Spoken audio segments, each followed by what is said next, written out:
À mon réveil, Manon me déclara que, pour passer le jour dans notre appartement, elle ne prétendait pas que j'en eusse l'air plus négligé, et qu'elle voulait que mes cheveux fussent accommodés de ses propres mains. Je les avais fort beaux. C'était un amusement qu'elle s'était donné plusieurs fois. Mais elle y apporta plus de soin que je ne lui en avais jamais vu prendre. Je fus obligé, pour la satisfaire, de m'asseoir devant sa toilette et d'essuyer toutes les petites recherches qu'elle imagina pour ma parure. Dans le cours de son travail, elle me faisait tourner souvent le visage vers elle, et s'appuyant des deux mains sur mes épaules, elle me regardait avec une curiosité avide.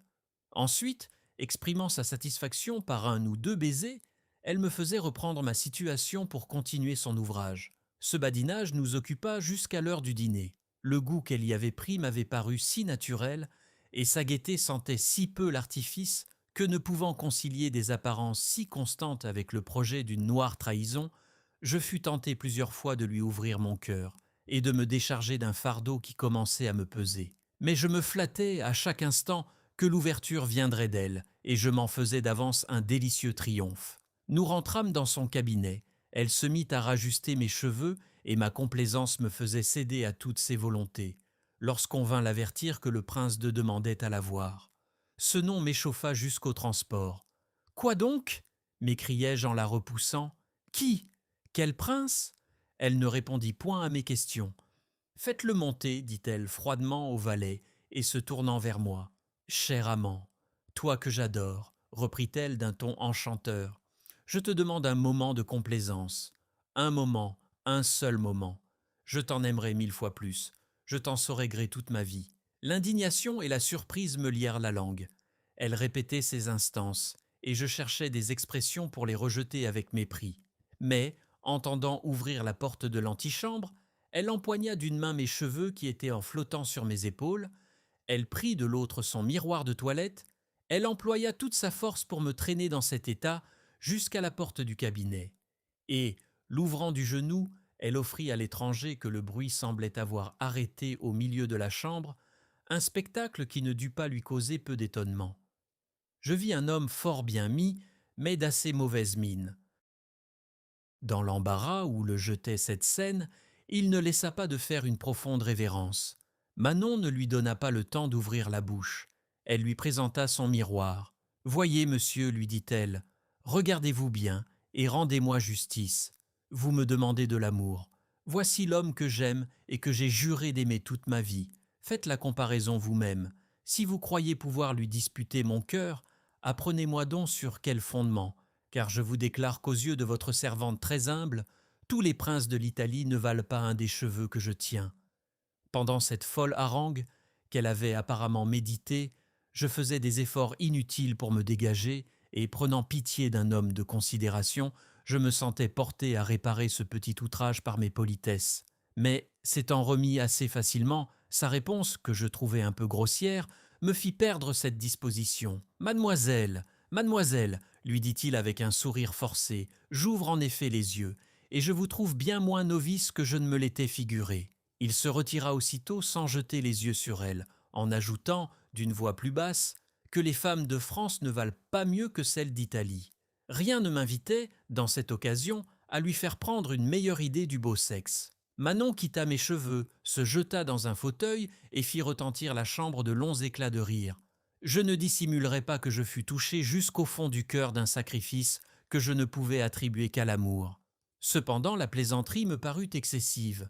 Je lui en fis des reproches. Elle me raconta que mon rival, après l'avoir obsédé pendant plusieurs jours au bois de Boulogne et lui avoir fait deviner ses sentiments par des grimaces, avait pris le parti de lui en faire une déclaration ouverte, accompagnée de son nom et de tous ses titres, dans une lettre qu'il lui avait fait remettre par le cocher qui la conduisait avec ses compagnes, qu'il lui promettait, au-delà des monts, une brillante fortune et des adorations éternelles, qu'elle était revenue à Chaillot dans la résolution de me communiquer cette aventure, mais qu'ayant conçu que nous en pouvions tirer de l'amusement, elle n'avait pu résister à son imagination, qu'elle avait offert au prince italien, par une réponse flatteuse, la liberté de la voir chez elle, et qu'elle s'était fait un second plaisir de me faire entrer dans son plan sans m'en avoir fait naître le moindre soupçon. Je ne lui dis pas un mot des lumières qui m'étaient venues par une autre voie, et l'ivresse de l'amour triomphant me fit tout approuver. J'ai remarqué dans toute ma vie que le ciel a toujours choisi, pour me frapper de ses plus rudes châtiments, le temps où ma fortune me semblait le mieux établie. Je me croyais si heureux avec l'amitié de monsieur de T et la tendresse de Manon, qu'on aurait pu me faire comprendre que j'eusse à craindre quelque nouveau malheur. Cependant, il s'en préparait un si funeste qu'il m'a réduit à l'état où vous m'avez vu à Passy, et par degrés à des extrémités si déplorables que vous aurez peine à croire mon récit fidèle. Un jour que nous avions monsieur de T à souper, nous entendîmes le bruit d'un carrosse qui s'arrêtait à la porte de l'hôtellerie. La curiosité nous fit désirer de savoir qui pouvait arriver à cette heure. On nous dit que c'était le jeune G.M., c'est-à-dire le fils de notre plus cruel ennemi, de ce vieux débauché qui m'avait mis à Saint-Lazare et Manon à l'hôpital. Son nom me fit monter la rougeur au visage. C'est le ciel qui me l'amène, dis-je à monsieur de T, pour le punir de la lâcheté de son père. Il ne m'échappera pas que nous n'ayons mesuré nos épées. Monsieur de T, qui le connaissait et qui était même de ses meilleurs amis, s'efforça de me faire prendre d'autres sentiments pour lui. Il m'assura que c'était un jeune homme très aimable, et si peu capable d'avoir eu part à l'action de son père, que je ne le verrais pas moi-même un moment sans lui accorder mon estime et sans désirer la sienne. Après avoir ajouté 1000 choses à son avantage, il me pria de consentir qu'il allât lui proposer de venir prendre place avec nous, et de s'accommoder du reste de notre souper. Il prévint l'objection du péril où s'était exposé Manon que de découvrir sa demeure au fils de notre ennemi, en protestant sur son honneur et sur sa foi que lorsqu'il nous connaîtrait, nous n'aurions point de plus zélés défenseurs. Je ne fis difficulté de rien après de telles assurances. Monsieur de T ne nous l'amena point sans avoir pris un moment pour l'informer qui nous étions. Il entra d'un air qui nous prévint effectivement en sa faveur. Il m'embrassa. Nous nous assîmes.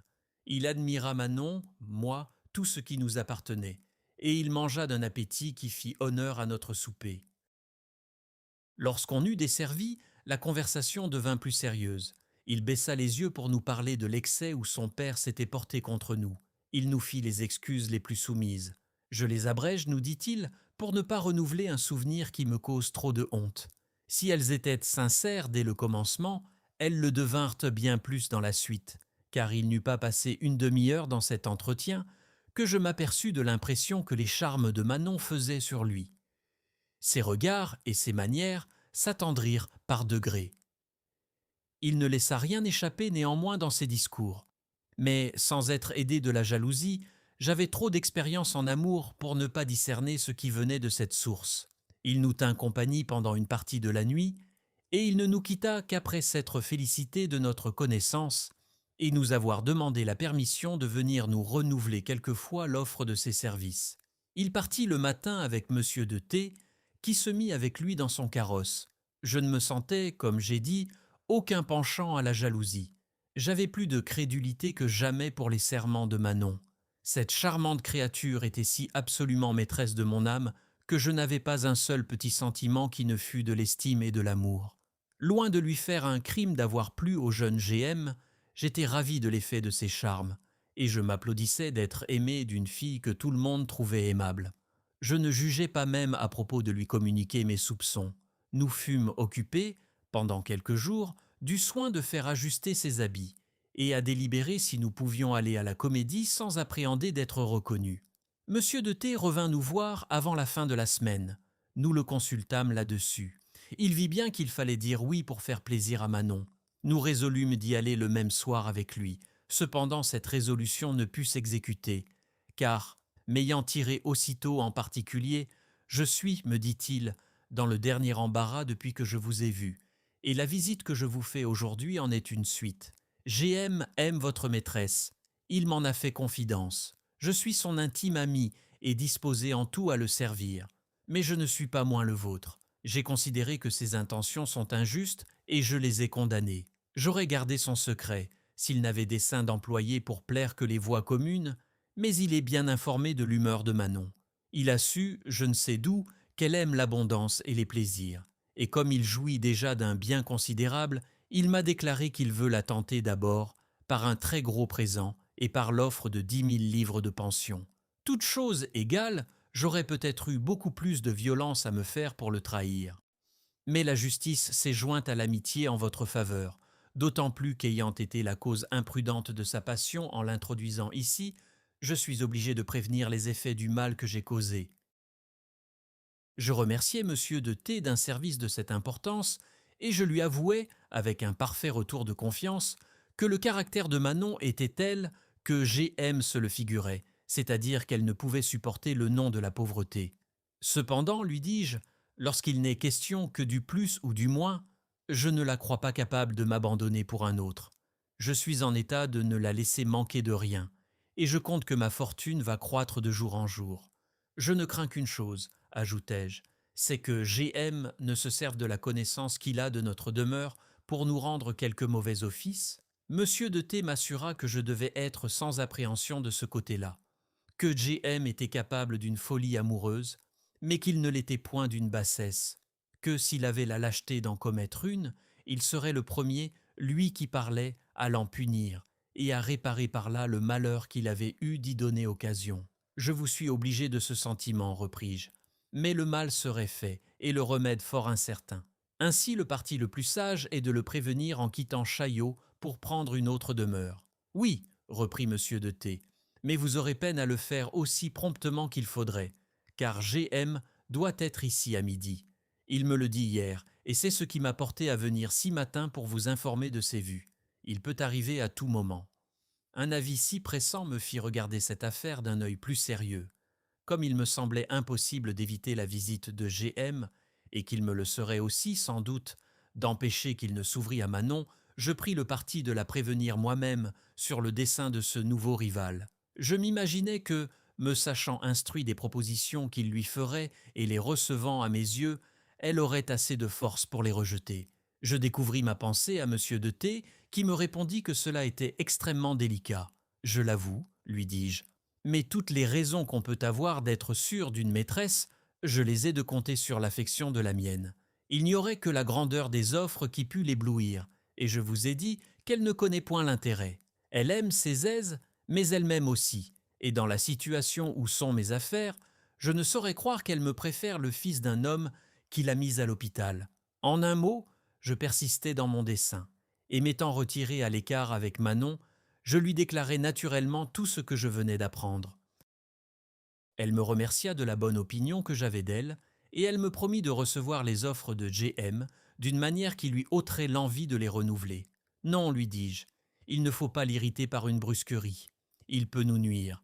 Mais tu sais assez, toi, friponne, ajoutai-je en riant, comment te défaire d'un amant désagréable et incommode. Elle reprit, après avoir un peu rêvé, il me vient un dessein admirable, et je suis toute glorieuse de l'invention.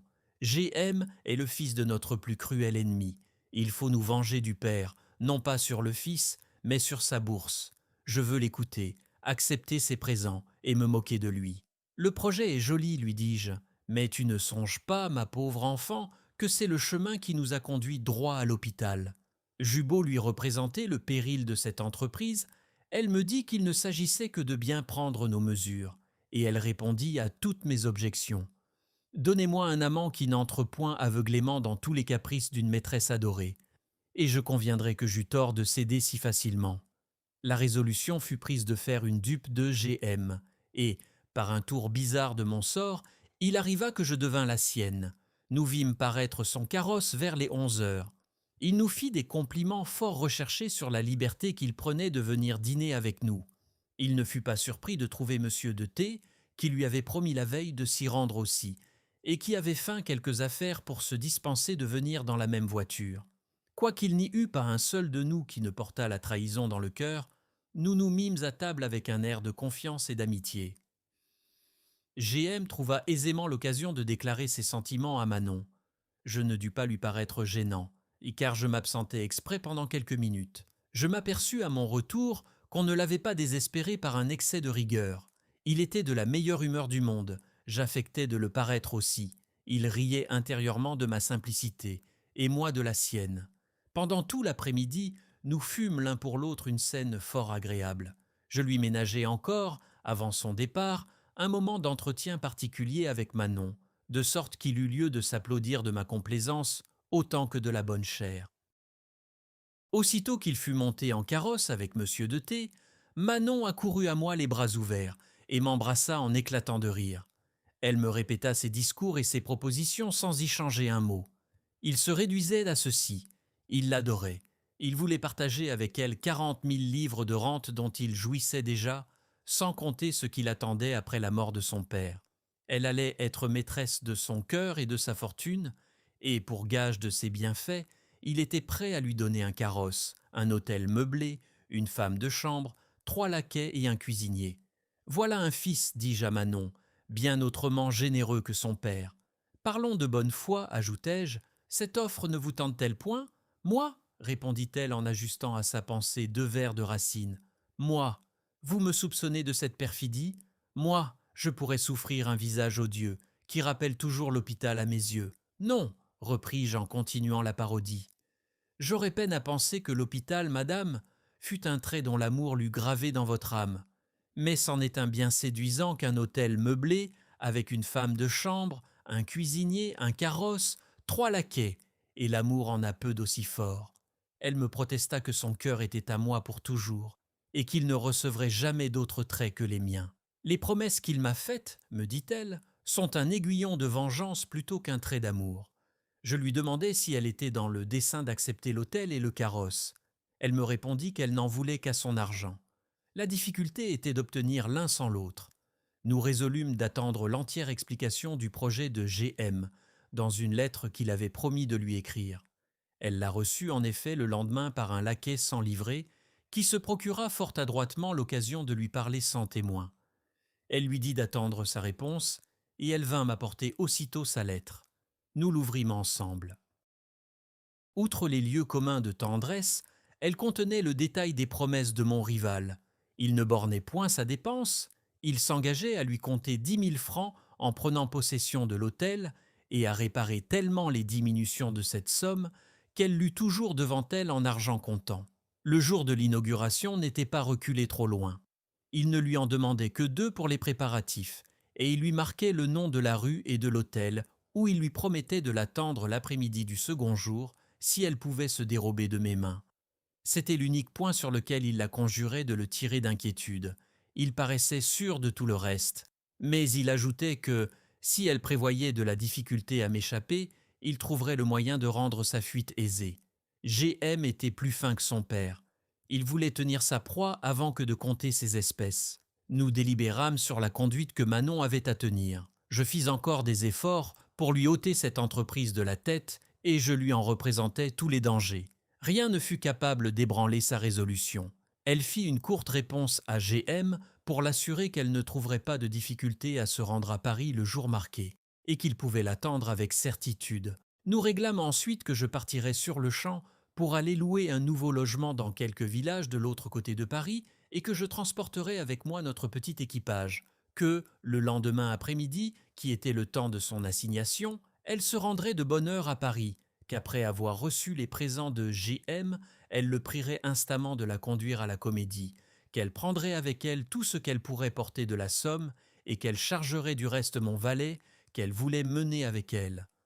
C'était toujours le même qui l'avait délivré de l'hôpital et qui nous était infiniment attaché. Je devais me trouver, avec un fiacre, à l'entrée de la rue Saint-André-des-Arts, et l'y laisser vers les 7 heures pour m'avancer dans l'obscurité à la porte de la Comédie. Manon me promettait d'inventer des prétextes pour sortir un instant de sa loge et de l'employer à descendre pour me rejoindre. L'exécution du reste était facile. Nous aurions regagné mon fiacre en un moment et nous serions sortis de Paris par le faubourg Saint-Antoine, qui était le chemin de notre nouvelle demeure. Ce dessein, tout extravagant qu'il était, nous parut assez bien arrangé. Mais il y avait dans le fond une folle imprudence à s'imaginer que, quand il eût réussi le plus heureusement du monde, nous eussions jamais pu nous mettre à couvert des suites. Cependant, nous nous exposâmes avec la plus téméraire confiance. Manon partit avec Marcel. C'est ainsi que se nommait notre valet. Je la vis partir avec douleur. Je lui dis en l'embrassant « Manon, ne me trompez point. Me serez-vous fidèle ?» Elle se plaignit tendrement de ma défiance et elle me renouvela tous ses serments. Son compte était d'arriver à Paris sur les 3 heures. Je partis après elle. J'allais me morfondre, le reste de l'après-midi, dans le café de Ferré, au pont Saint-Michel. J'y demeurai jusqu'à la nuit. J'en sortis alors pour prendre un fiacre que je postais, suivant notre projet, à l'entrée de la rue Saint-André-des-Arts. Ensuite, je gagnai à pied la porte de la Comédie. Je fus surpris de n'y pas trouver Marcel, qui devait être à m'attendre.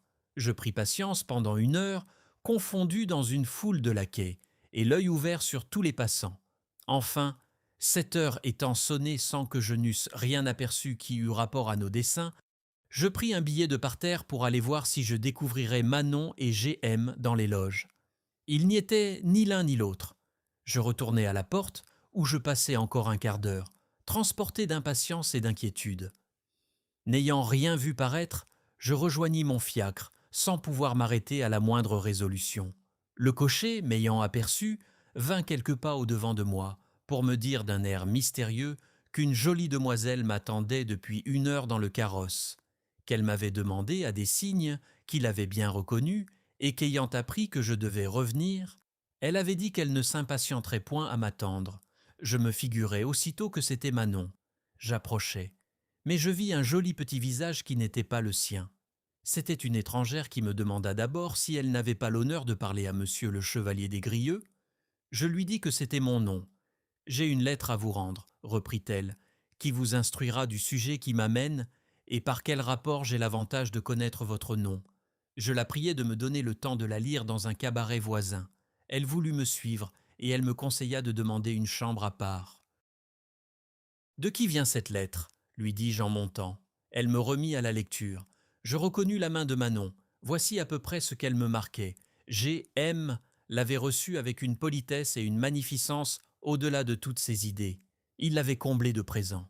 Il lui faisait envisager un sort de reine. Elle m'assurait néanmoins qu'elle ne m'oubliait pas dans cette nouvelle splendeur, mais que, n'ayant pu faire consentir G.M. à la mener ce soir à la Comédie, elle remettait à un autre jour le plaisir de me voir, et que, pour me consoler un peu de la peine qu'elle prévoyait que cette nouvelle pouvait me causer, elle avait trouvé le moyen de me procurer une des plus jolies filles de Paris qui serait la porteuse de son billet.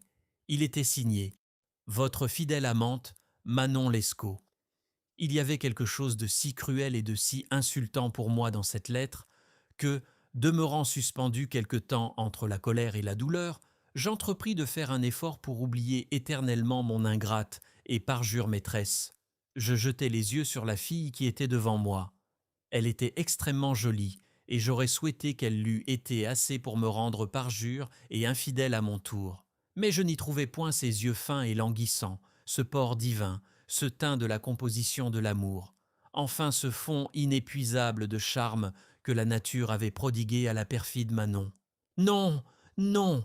lui dis-je, en cessant de la regarder. « L'ingrate qui vous envoie savait fort bien qu'elle vous faisait faire une démarche inutile. Retournez à elle, et dites-lui de ma part qu'elle jouisse de son crime, et qu'elle en jouisse, s'il se peut, sans remords. Je l'abandonne sans retour, et je renonce en même temps à toutes les femmes, qui ne sauraient être aussi aimables qu'elle, et qui sont sans doute aussi lâches et d'aussi mauvaise foi. » Je fus alors sur le point de descendre et de me retirer sans prétendre davantage à Manon. Et la jalousie mortelle qui me déchirait le cœur se déguisant en une morne et sombre tranquillité, je me crus d'autant plus proche de ma guérison que je ne sentais nul de ces mouvements violents dont j'avais été agité dans les mêmes occasions. Hélas, j'étais la dupe de l'amour autant que je croyais l'être de J.M. et de Manon.